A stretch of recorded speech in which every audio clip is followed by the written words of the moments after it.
Welcome to the Deep Dive. This is where we really try to unpack complex sources, turn them into clear, actionable insights for you. Yeah, make them usable. Exactly. And today, we're diving into a book that, honestly, it challenges pretty much everything we think we know about happiness and relationships, too. It really does. It's called The Courage to Be Disliked: How to Free Yourself, Change Your Life, and Achieve Real Happiness. Quite a title. It is. Yeah. And our source material today, it's presented in a really interesting way. It's basically a dialogue. Right. Between a skeptical young youth. Yeah. And a wise philosopher. And it's all based on the ideas of Alfred Adler. Alfred Adler, yeah. The authors are Ichiro Kishimi, who's a philosopher really deep into classical Western thought and Adlerian psychology. Okay. And Fumitake Koga, who's an award-winning writer. And he apparently spent years talking with Kishimi, meticulously transcribing his insights. Right. And it's important, I think, to get that Adlerian psychology. Well, it's Not just another self-help trend, you know. Mm-hmm. It's actually a pretty profound philosophical system. It's got wide support, especially in Europe and the US, and it offers these, well, surprisingly simple answers to that huge question. How can you actually be happy? Simple answers sound good. They do, right. And its influence is, like, everywhere, often without people even realizing it. Think Dale Carnegie, How to Win Friends and Influence People. Oh, really? Yeah. Or Stephen Covey's 7 Habits. A lot of those core ideas have roots in Adler. He even suggested his own name might be forgotten because his ideas would just become, well, common sense. Wow. Part of the fabric of how we think. People often say his ideas were like 100 years ahead of their time. Okay, so that sets the stage. And the book makes some really bold claims right from the start. The philosopher insists that people can change, the world is simple, and everyone can be happy. Big claims. Almost unbelievable, some might say. Exactly. Sounds maybe too good to be true. So our mission today really is to explore these ideas. Are they workable theories you can actually use? Or are they maybe just, nice-sounding arguments that don't quite hold up in real life? Let's find out. Let's jump in. So right away, the youth in the book pushes back hard. He says basically, people cannot change. Full stop. Common feeling, isn't it? Totally. But the philosopher immediately counters. He says everyone, without exception, can change and find happiness. No exceptions whatsoever, he says. And this really throws us straight into a core Adlerian principle. Yeah. Teleology. Teleology, okay. Yeah, the study of purpose. And it's a direct challenge to what we usually think of, which is etiology. Etiology. Cause and effect. Exactly. Etiology says your present, the effect, is determined by your past, the causes. Yeah. So, the classic example, childhood trauma causes adult problems, like someone was abused, and that's why they're reclusive now. Right, that sounds familiar. But Adler flips that completely. Teleology says your past actually has no causal bearing on how you live now. Instead, we act based on achieving present goals. Present goals.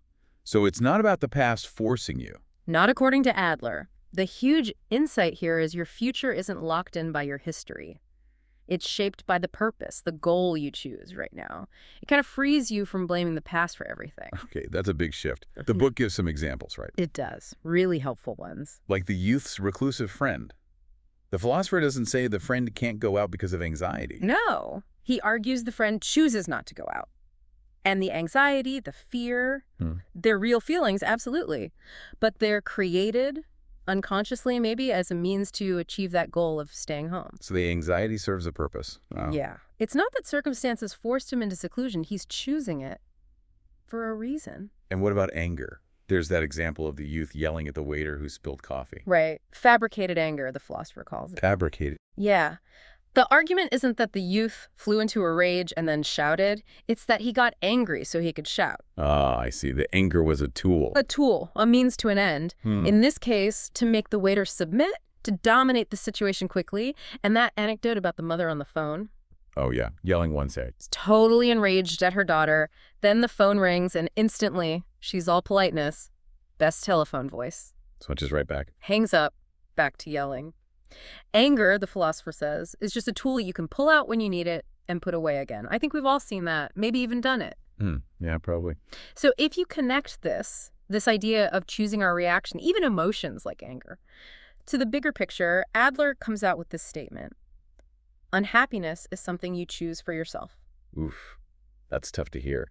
It is. It links back to that Socratic idea no one desires evil, meaning no one really wants what's not beneficial for them. So the radical conclusion is, if you're unhappy now, it's because at some point, on some level, you judged being unhappy as being, well, good or beneficial for you. Maybe it got you attention. Maybe it excused you from trying, but it was a choice. A choice, even if you didn't realize you were making it. Precisely. So, if our past isn't the main driver, what is? Yeah. The book uses the term lifestyle, right, instead of personality. Yes, lifestyle. And the absolutely crucial point Adler makes is that your lifestyle, your way of facing the world, your disposition, it's chosen by you. It's not just handed down or fixed. Chosen. Okay. So why don't people change more often if they're unhappy? Because, Adler says, they're actively making the decision not to change. It sounds strange. It does. Why would you choose not to change if you're miserable? Because the familiar, even if it's painful and brings complaints, feels more secure. Changing means stepping into the unknown, facing anxiety. And that takes courage. It's often easier to stick with what you know, even if you complain about it. That really resonates with that quote the philosopher uses. The important thing is not what one is born with, but what use one makes of that equipment. Exactly. It shifts everything from fate or destiny to your own agency. What are you going to do with what you have? Right. And that's why they call Adlerian psychology a psychology of courage. Because your unhappiness ultimately isn't blamed on past trauma or lack of ability. It boils down to a lacking in the courage to be happy. The courage to change your lifestyle, face that anxiety. Yes. That's the core challenge and the core possibility. Okay, so once we sort of absorb that radical idea, Adler hits us with another one. His assertion that all problems are interpersonal relationship problems. Yeah, that one definitely makes you stop and think. It does. I mean, all problems. He even says if all interpersonal relationships were gone from this world, all manner of problems would disappear. It sounds so extreme. It does sound extreme at first, but let's unpack it. Adler is famous for popularizing the term feelings of inferiority. Right. Minderwertigkeitsgefühl. Exactly, feeling of having less worth. But the key thing is, these feelings are subjective assumptions. They aren't objective facts. Subjective. How so? Well, the philosopher uses his own height, 155 centimeters, pretty short as an example. Objectively, it's a measurement. But whether he feels inferior about it, that depends entirely on who he compares himself to and what value he assigns to height. Ah, so value is socially constructed, like money. Precisely. A $100 bill is just paper, but we assign value. Same with height, looks, education, income, the things the youth worries about. The value comes from social comparison. Okay. And then there's the pursuit of superiority. Right, which sounds competitive, but Adler means it as this universal drive we all have to escape helplessness, to improve, to reach for an ideal state, like a baby striving to walk. So feelings of inferiority, they're not actually bad. Not inherently, no. Adler saw them as crucial. They're stimulants to normal, healthy striving and growth. They're the launch pad that motivates us to get better. They're not a sign of defect. They're a spur to action. So it's when that feeling gets twisted that's the problem. Yeah. Like the inferiority complex. Exactly. The complex isn't the feeling, it's using the feeling as an excuse. An excuse to avoid effort. Yes. Instead of, I'm not well educated, so I need to work harder, the complex says, I'm not well educated, so I can't possibly succeed. It creates this kind of life lie. A life lie. Meaning? It implies, oh, if only I had that education, then I'd be amazing.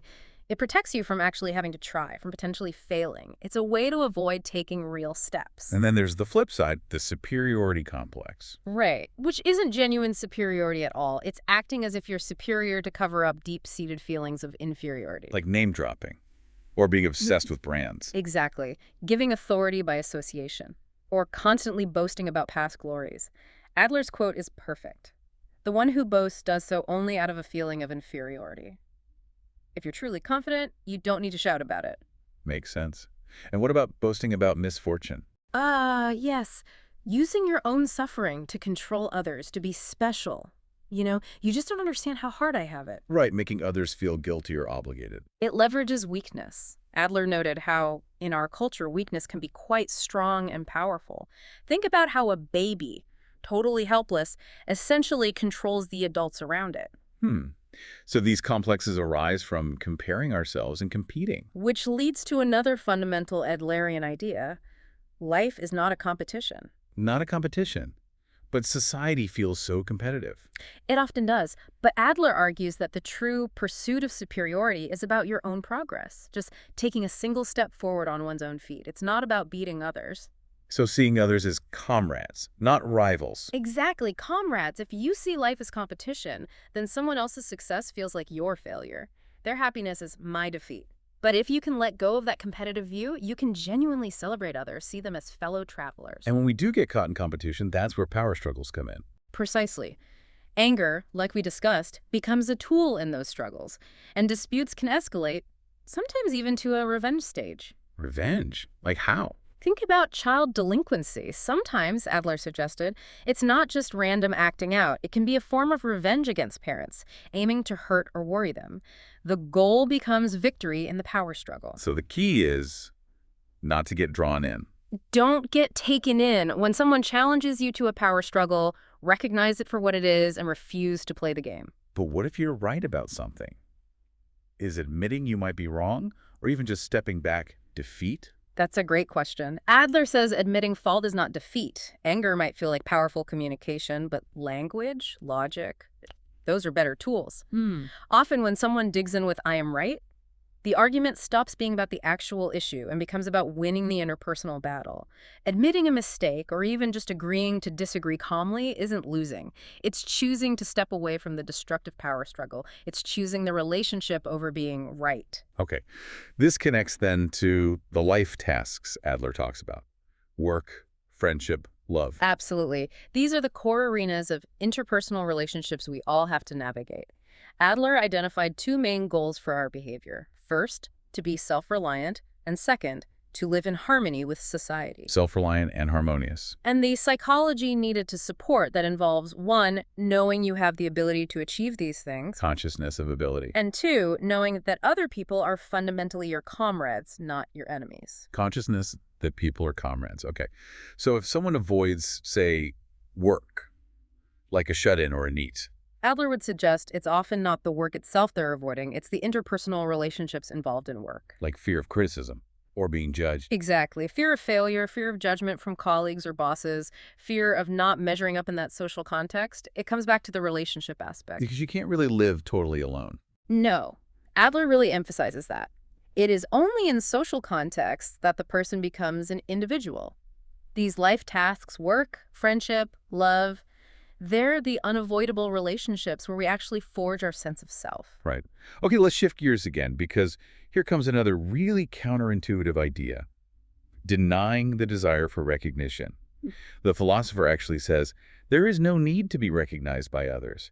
Actually, one must not seek recognition. Yeah, that one stops you in your tracks, doesn't it? Especially in our, social media age. Totally. Why shouldn't we seek recognition? Well, Adler believed that constantly seeking recognition, needing praise, it often comes from what he called reward and punishment education. Meaning, you only do things to get the reward, the praise. Pretty much. And if that's your motivation, you end up living according to other people's expectations, trying to please them, instead of living authentically from your own I-ness, as the book puts it. You end up living other people's lives. Living their lives. Oh, okay. And flip that around.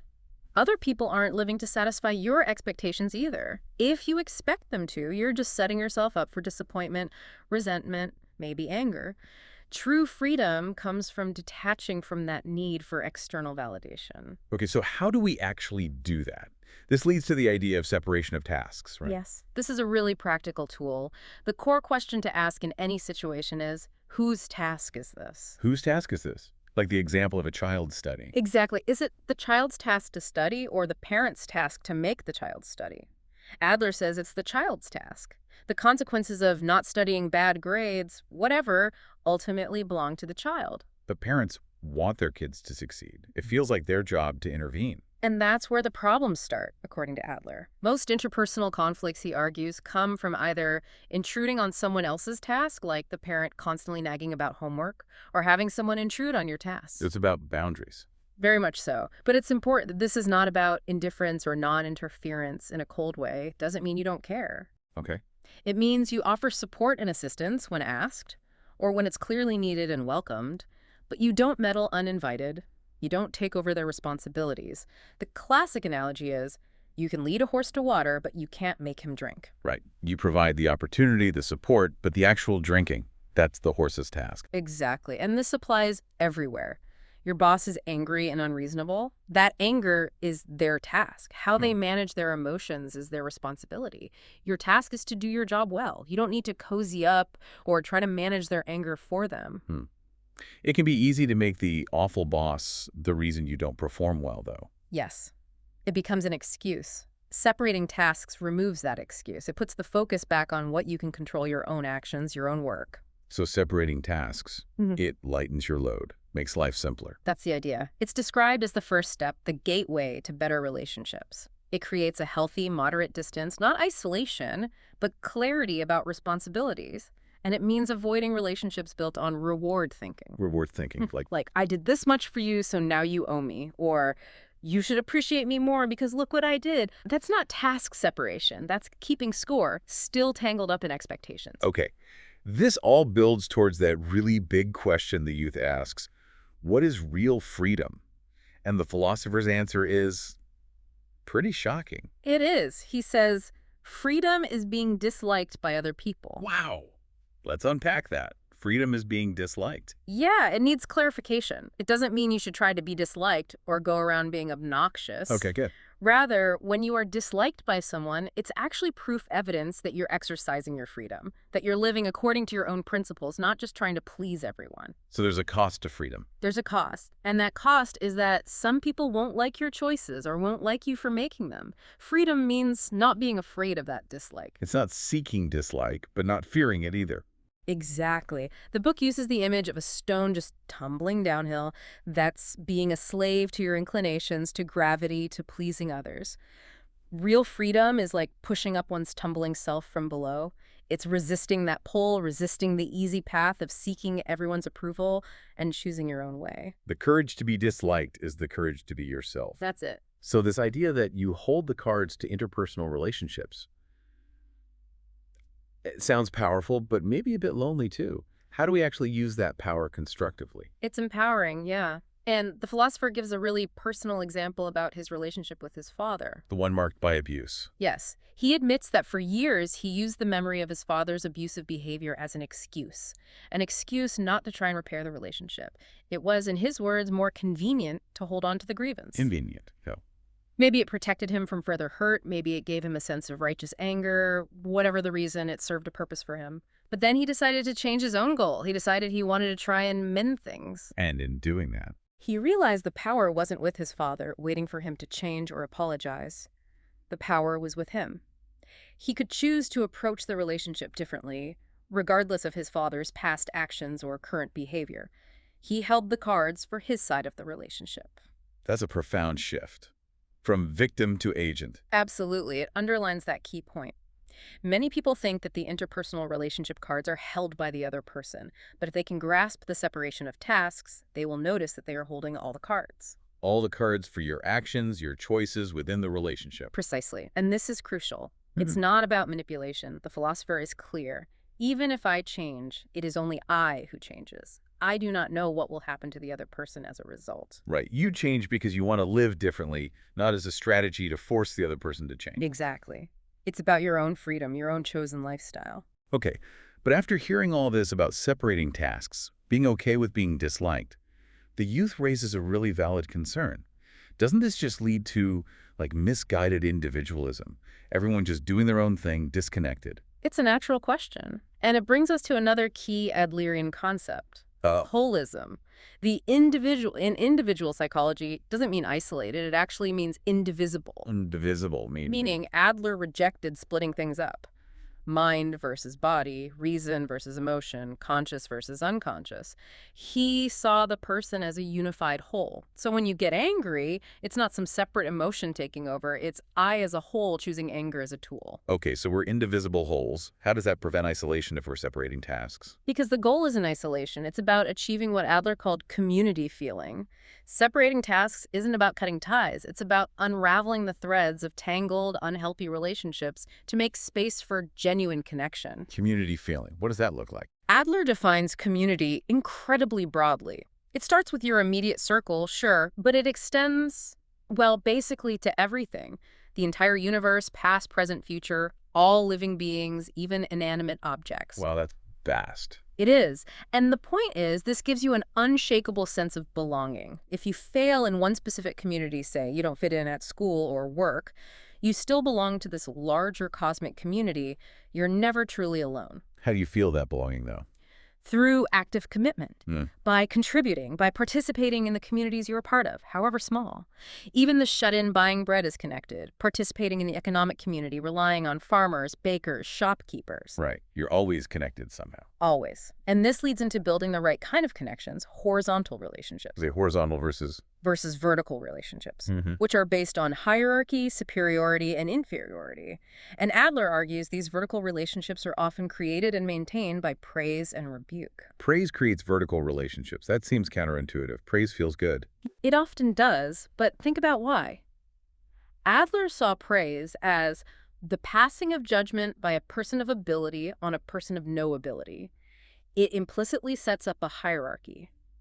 The praiser is evaluating the praised. Like a teacher praising a student. Exactly.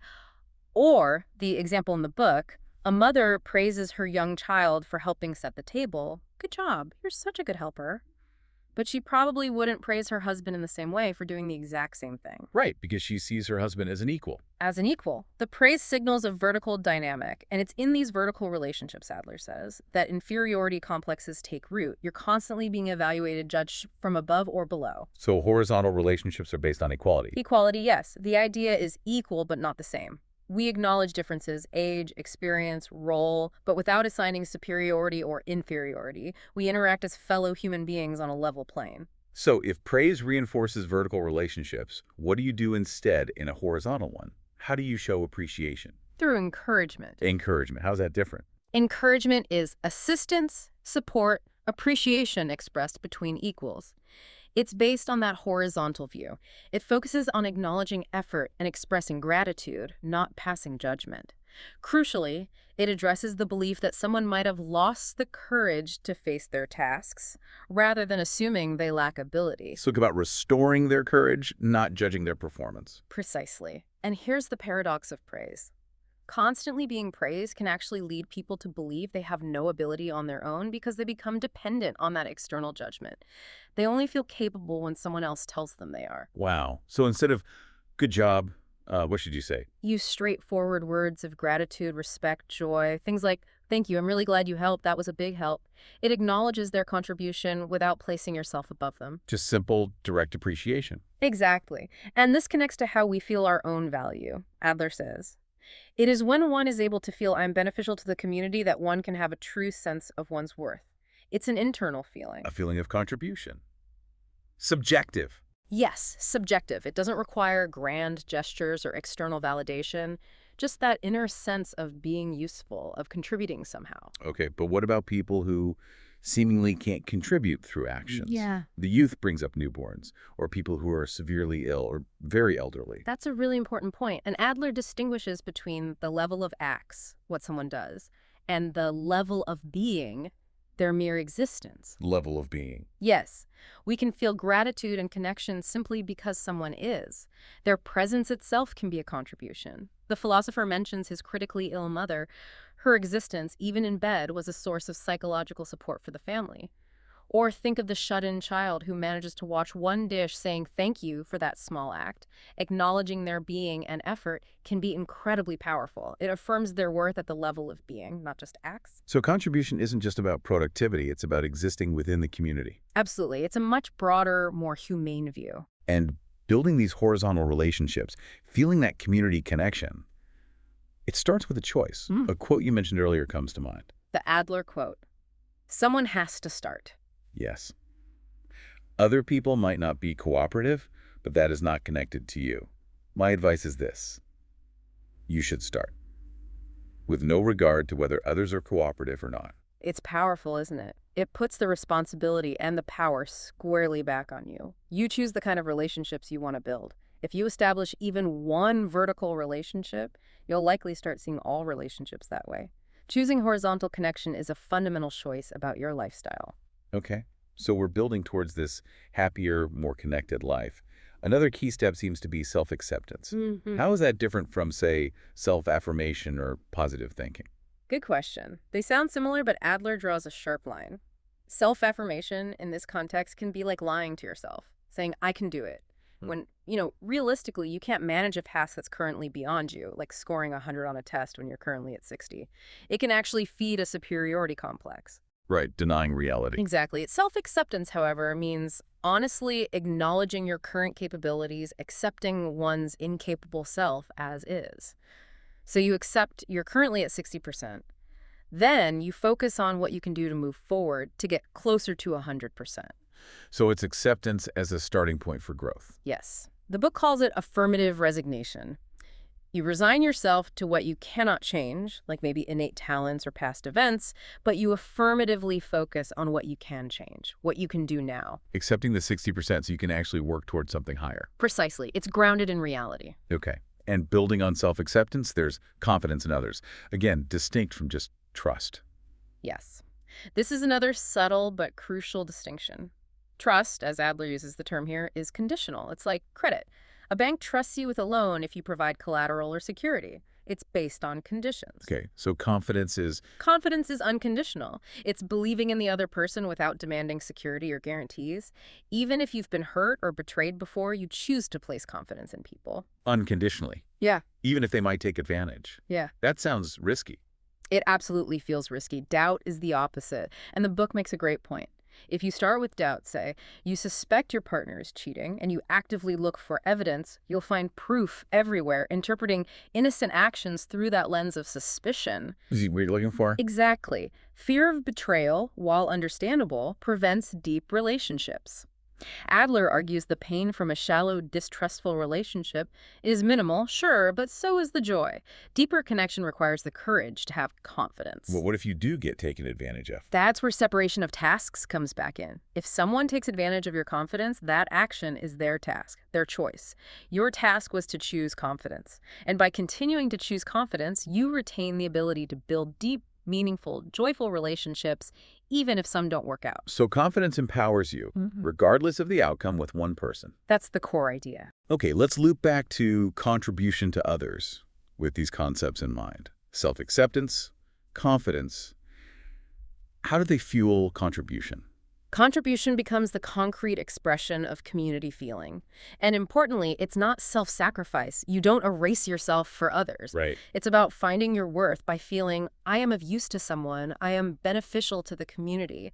And work broadly defined, not just your job, but household tasks, volunteering, hobbies that connect you, is a primary way we experience this. But what about things like workaholism? That seems like contribution, but maybe unhealthy? Adler saw workaholism as a kind of life lie. It's focusing obsessively on just one aspect of life work, often to avoid other life tasks, like friendship or love. It shows a lack of harmony of life. Judging the whole by one part. Yes. And workaholics often base their entire self-worth on their level of acts at work. So when they can no longer work retirement, illness, their sense of worth collapses. The book shares that interesting anecdote from Judaism. About the 10 people. Yeah. Out of 10 people, 1 will criticize you no matter what, 2 will be close allies, and 7 will be neutral. The person lacking life harmony obsesses over that one critic, ignoring the other 9. So true happiness then, according to Adler, is this feeling of contribution. Yes. Happiness is the feeling of contribution, that subjective sense. I am beneficial. I am of use. Crucially, this feeling does not require recognition from others. Ah, okay. So the desire for recognition is like a detour. It's a means some people use to try and feel contribution, but it's flawed because it makes you dependent on others' validation, robbing you of freedom. If you have a genuine internal sense of contribution, you don't need external praise. Your worth comes from within, from that feeling of connection and usefulness. Which brings us, maybe surprisingly, to the courage to be normal. Right. It sounds almost anticlimactic, but it's vital. Adler observed that children and adults too often strive to be special beings in one of 2 ways. Good special or bad special? Exactly. They try desperately to be especially good to get praise, or they become especially bad problem behaviors to get attention, even negative attention. Both are ways to avoid the perceived mediocrity of being normal and the healthy effort that comes with it. So rejecting normality is often linked to feeling incapable. Yes. Equating normal with incapable, Adler argues that accepting your normal self, your ordinary self, is a crucial act of courage. It frees you from that constant, draining need to prove your superiority or specialness. It lets you just be. Okay. This feels like it's leading to a different way of viewing life itself. The book uses that beautiful metaphor. Life is a series of moments. Yes, and live like you're dancing. An energial life. Energial, as opposed to Kinetic. Kinetic life is like climbing a mountain to reach a specific peak. Most of the journey is just en route, a means to an end. And if you don't reach the summit, the whole trip feels like a failure. right, focused on the destination. But an energial life, Adler suggests, is like dancing. The dancing itself is the goal. Each step, each movement is complete and fulfilling in the moment. It's not practice for something else. The process is the point. Life becomes a series of dots, moments, each lived fully. So every step of the journey is the arrival. Exactly. A journey where every moment is the journey itself. This view completely frees you from rigid life planning, from constantly worrying if you're on track to some distant goal. The focus shifts dramatically. Shine a light on the here and now. Yes. Live earnestly, fully, in this moment. Don't get bogged down in regrets about the past or anxieties about the future. Focusing too much there is like living in a dim twilight, the philosopher says.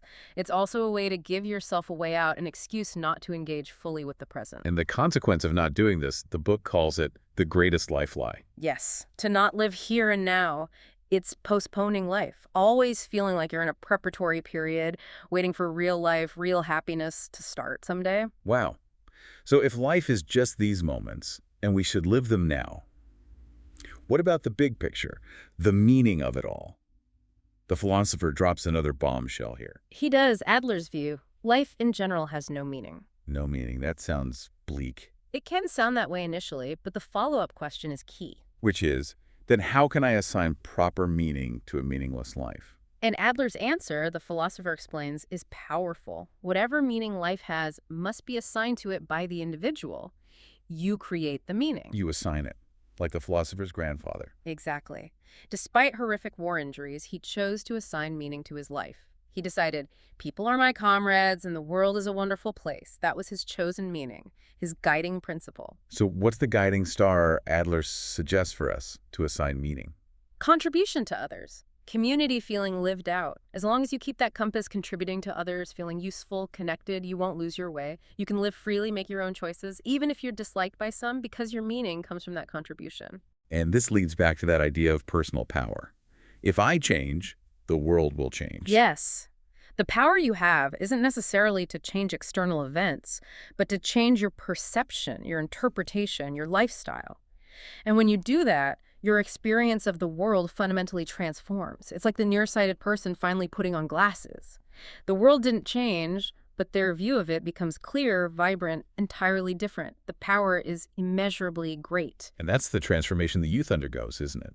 At the end, he says. Here and now is shining brightly. He gets it. He sees the potential in the present moment. What a journey this deep dive has been. Really, from rejecting trauma's power to finding courage in being disliked and landing here in the power of the present moment and contribution. It brings us back to that first question. Workable theories or just nice ideas? It really has been a journey, and I think the answer is Adlerian psychology presents itself as absolutely workable. It's not just theory. It's a practical approach for deep, fundamental change. It's asking us, really, to be brave. Brave enough to choose our lifestyle. Brave enough to accept ourselves, flaws and all. Brave enough to place unconditional confidence in others, even knowing the risks. And brave enough to find our worth not in praise, but in that quiet, internal feeling of contribution. Starting small, maybe just with one relationship, one community.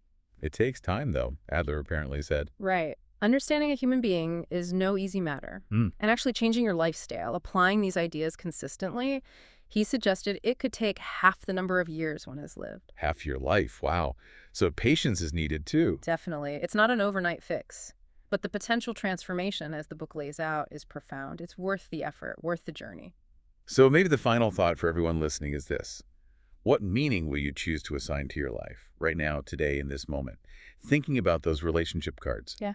Which ones are you holding on to? Which ones are truly yours? And how could you maybe start to dance just a little more earnestly in your own here and now?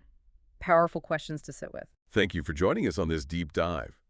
We really hope it sparks something for you, something to explore on your own journey of self-discovery.